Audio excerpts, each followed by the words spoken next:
my name is Dana Golden, and welcome back to the fourth lecture in this course, cost-benefit analysis. So we left off last time talking about statistical value of human life and the general framework, and now we're going to talk about discounting and how, as economists, we can think about revenues and costs spread out over time.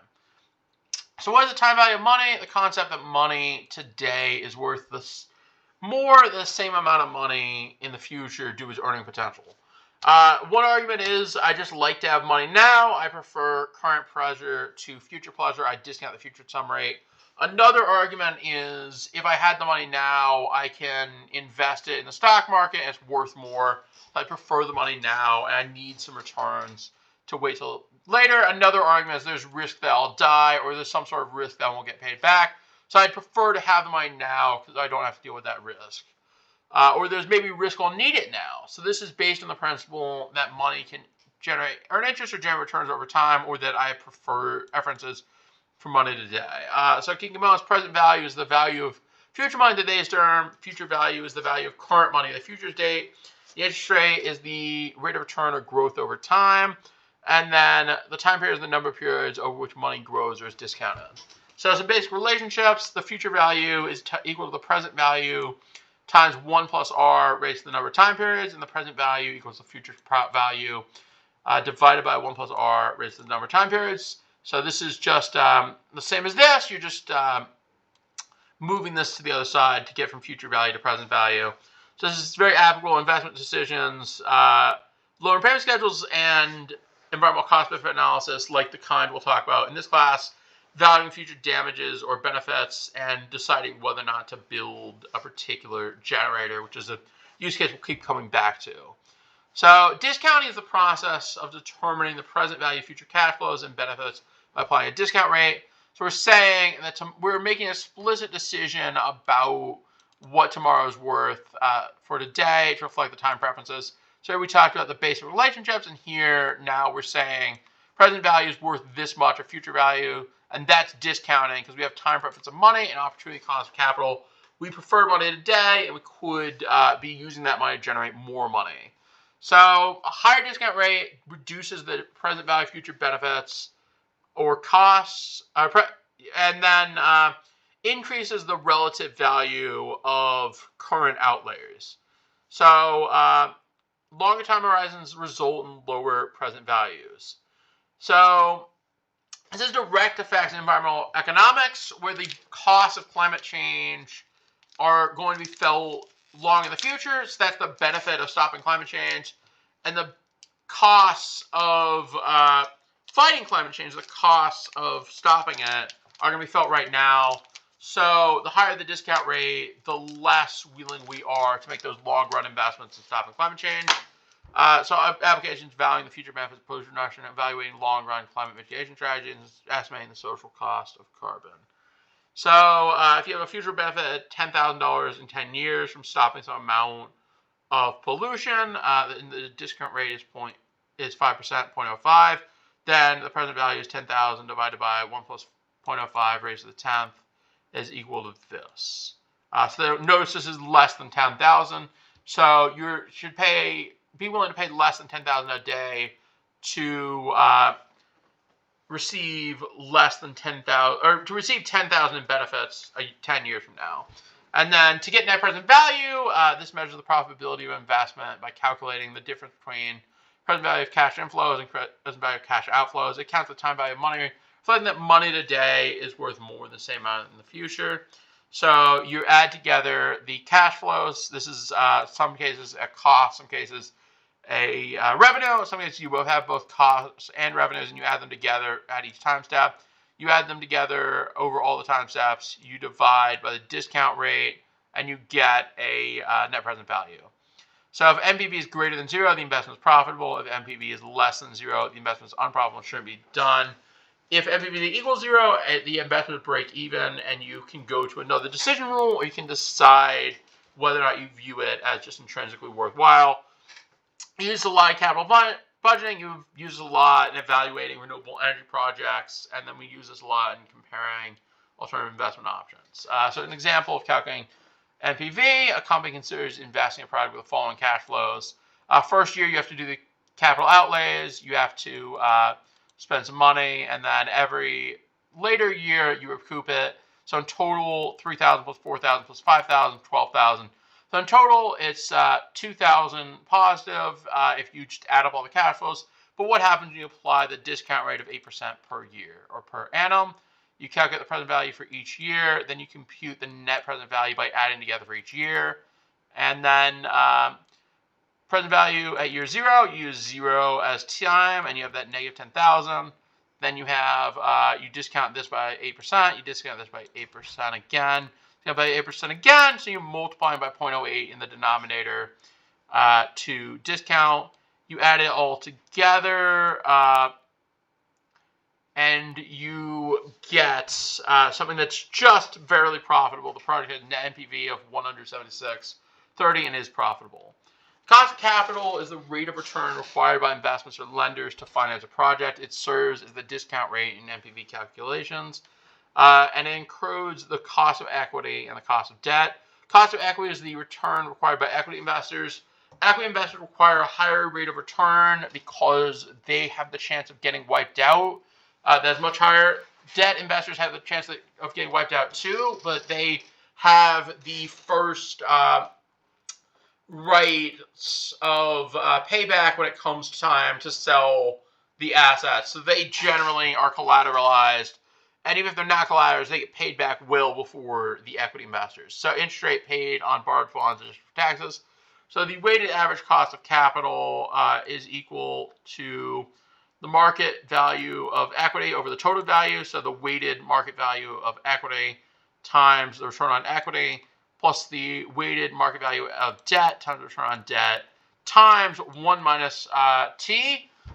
So actually a higher corporate tax rate makes it more valuable to held debt relative to equity.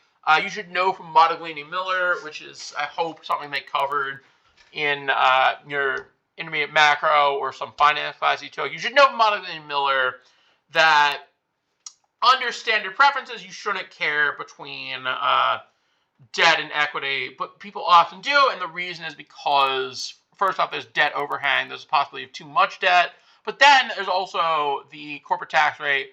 Often, taxes are incentivized to take debt, which is why most companies see this as leverage and take on more debt to reduce tax burdens and increase the value of the company. The internal rate of return is the discount rate that makes the net present value of cash flows equal to 0. So you have this net present value formula, and if this is equal to 0, you solve for R. That's the internal rate of return. So the IRR is the internal rate of return, the value that makes this 0. So this represents the rate of return where the present value of cash flows equals the present value of outflows. And this tells you if the interest rate is this, the project is viable. If it's less than that, the project's great. If the interest rate is greater than that, the project is not viable.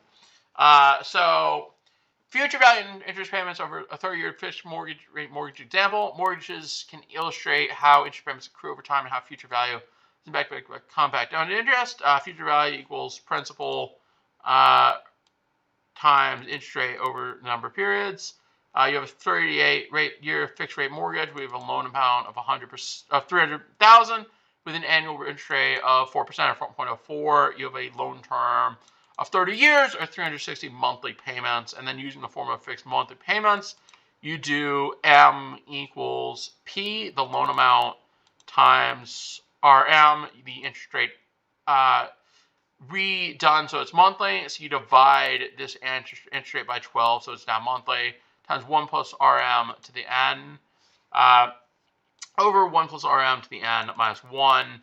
And this gives you a monthly interest rate of 1,432. So you pay back a small amount every month until you've bought the house. And then the total interest payments is, the total paid is M times 360 equals 1432.25 times 360 equals 515,610. The total interest is the total paid minus the principal, the loan amount. So 515,610 minus 300,000 equals 215,610. 610, which means that the bank made $215,610 over 30 years because they were able to charge interest. And this is because they gave the money up front rather than the borrower who needed the money up front. And understanding how on the interest helps illustrate the long-term cost. I encourage all of you, before you get out of Stony Brook, if you have loans, I encourage all of you to do a calculation on, like, for student debt, how much it will cost at different levels of time to maturity, and that should tell you how waiting a longer period of time will affect the cost of student debt if you have any, and I hope you don't.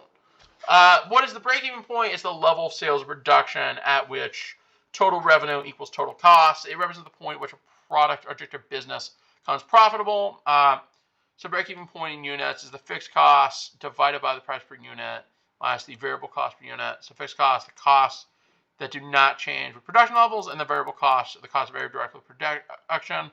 So basically, this is how many units you need to sell to break even. This is different from the discounted payback period, which is the time it takes for a project to recover its initial investment, considering the time value of money. Accounts for discounting future cash flows rather than treating them equally as in traditional payback period. So you have discounted future cash flows, which is the cash flow discounted by the number of periods, and you solve for T, which is the number of time periods it takes for you to make back your money. So to calculate discounted each cash flow, using the chosen discount rate, cumulatively sum the discounted cash flows, identify the point where the cumulative discounted cash flows equals the additional investment. That's your discounted payback period. Advantages accounts for the time value of money, and it's useful for assessing project risk and liquidity, but ignores cash flows beyond the payback period and does not directly measure profitability. Some useful Excel functions. On the job, you'll be expected to probably be very good at Excel. There are many jobs, even though, I am a Python person. I use R, I use Python. I'm very comfortable with new software. I still use Excel a lot. I think it's important to know. Sum allows you to add up a range of numbers. Average allows you to calculate the mean of a range. If returns different values based on logical conditions. VLOOKUP searches for a value in the first column of a range and then returns a value in the same row for another column. HLOOKUP, similar to VLOOKUP, searches horizontally. Index returns the value of a cell within a specific range. Match returns the relative position of an item in an array. Counts the number of numeric values in a range. COUNTIF counts based on a condition, and concatenate combines text from multiple cells. These are useful. Even if you are very good at Python, there are certain tasks that can get you to get this much faster if you know Excel well. Just for the day-to-day business of calculations. Net present value calculates the net present value of an investment. So you put in the rate, you put in the range of values. This should be an array. Fixed future value, you put in the rate, you put in the number of periods, you put in the payment, and then you put in the present value. It calculates the future value of an investment, what it will be based on our particular interest rate. If this payment is negative, it calculates the future value of a loan payment, how much it will cost, discounted over time with interest. Payment calculates the payment for a loan based on cost of payments and interest rates, internal rate of return. You put in a series of cash flows, you put in an array of cash flows, and then, I guess, normally a vector, but you call it put in an array, calculates the internal rate of return for those cash flows, and you put them in order by year for series. XIRR calculates the IRR for series cash flows that are not periodic. So maybe you have different dates that are happening every time. And then present value is the same as future value, except it's calculating the present value rather than the future value of investment. Continuing with these common Excel functions, rate calculates the interest rate per period of an annuity. An annuity is a fixed cost every period or a fixed benefit every period. You'll deal with this if you get Social Security or if you pay with a mortgage. A mortgage, you can figure out what interest rate you would be required to have a certain number of periods, a certain payment, and present value is of cost of the house. You could do this with mortgage. These are very helpful for that kind of calculation. SLN is used for straight line depreciation. Basically, if you want to figure out how much you should depreciate an asset every period based on certain costs, but in salvage value and certain total life. And then DB does the same thing with declining balance depreciation. And then cum I-payment calculates the cumulative interest payment on loan between 2 periods.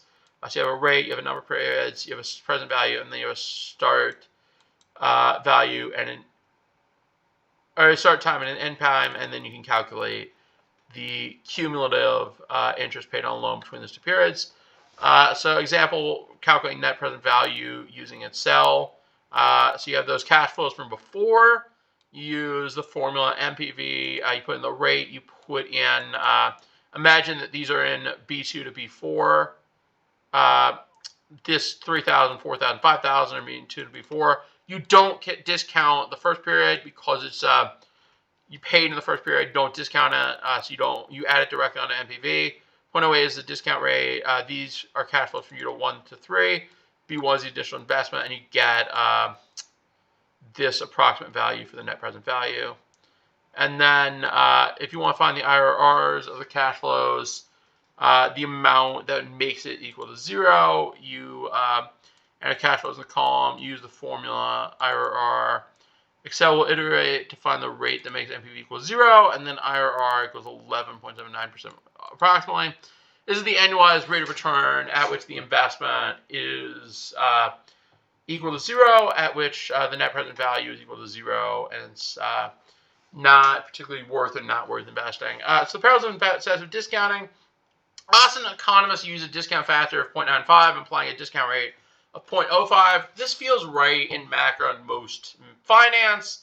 Yeah, this is the rate the United States government uses. This is a very standard rate, 95% between years, 5% loss to depreciation every year. And so you value the future at 95% of the present. However, consider that this implies that welfare of people in 100 years down the road basically doesn't matter. Our grandchildren don't matter. This is weird. This is a weird idea. In fact, we should probably not want them to live. We should probably not make tons of sacrifices for their welfare compared to ours, because in theory they'll be better off than we will be, and they'll be able to deal with it because of technology. But this creates a problem thinking about long-term issues with global warming, because if we're using these models, it will look like, well, why should we invest in global warming? It's not, the investments aren't worth it. Well, actually, don't our children matter as much as we do? Why aren't we valuing their happiness and success as much as ours? And this is an open problem and like a common critique of the way environmental economics and environmental macro has been done. I'm going to leave it there, and we'll get started next time with benefits. I hope you have a great day. Thank you.